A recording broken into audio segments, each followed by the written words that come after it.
Lots going on in news when it comes to police reform, and we're going to break this down right now with our next guest, Tom Stamatakis, the president of the Canadian Police Association, joining us from Vancouver.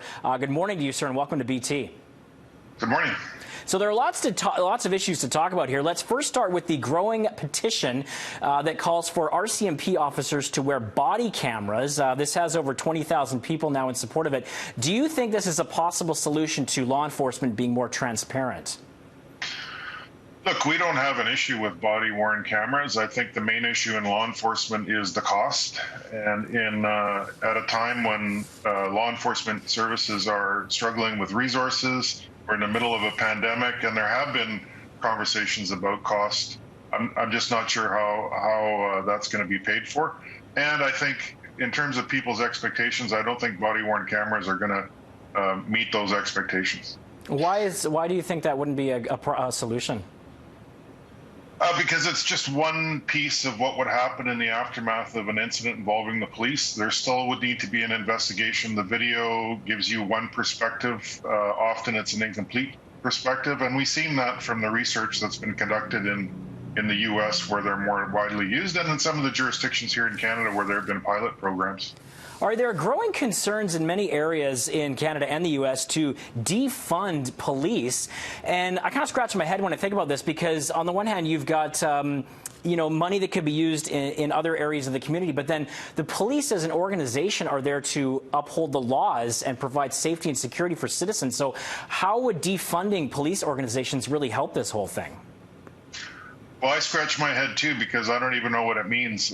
You're absolutely right. The police have a statutory and moral obligation to respond to certain types of events in communities across the country. For the last year that we have complete stats, police responded to 12.6 million calls for service in Canada. There's obviously a demand, and the reason why there's a demand is because there aren't other services available to Canadians. So I don't know where you begin, particularly when it's fewer police officers that are responding to those calls today than years past. And in fact, we are relying on civilians more. That's the biggest area of growth in terms of police personnel, because we are partnering with people with special skills to deal with issues related to mental health in our communities, issues related to addiction. We're partnering with other specially trained civilians to deal with youth and provide support to youth as they face challenges in today's society. So, I think you made a good point. I don't know what that means. All right, we've seen a lot of, frankly, horrific videos on both sides of the border in recent weeks showing some of the tactics in these highly sensitive and volatile situations. There's a big call now for police reform when it comes to diversity training and de-escalation training. I'll use Calgary as an example. They responded on Facebook to some public inquiries, and they're putting their race, bias, and use of force training outline for the public to see. So is this where we kind of start looking at the root of the problem and change the training and look at de-escalation training for police? Well, in Canada, police have embraced concepts related to de-escalation training, fair and impartial delivery of service. We've embraced those concepts for years. Most police services in Canada will have all of their training curriculums available publicly, and if they don't, they should.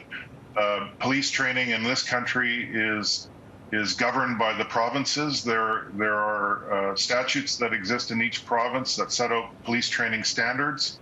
And so, I think these are important issues that need to be carefully canvassed, but we also have to acknowledge that there's been a lot of work that's been done. Can we do more? Of course. And should we do more, given what we're hearing from the community? Absolutely. We need to be listening to the community. We need to be adapting to what their expectations are of us, and I think police in Canada are doing exactly that. All right, we really appreciate your time today, Tom. Thanks so much for your insights. You're very welcome. All right, that's Tom Stamatakis, president of the Canadian Police Association, and we've got more BT to come, including your top headlines of the day.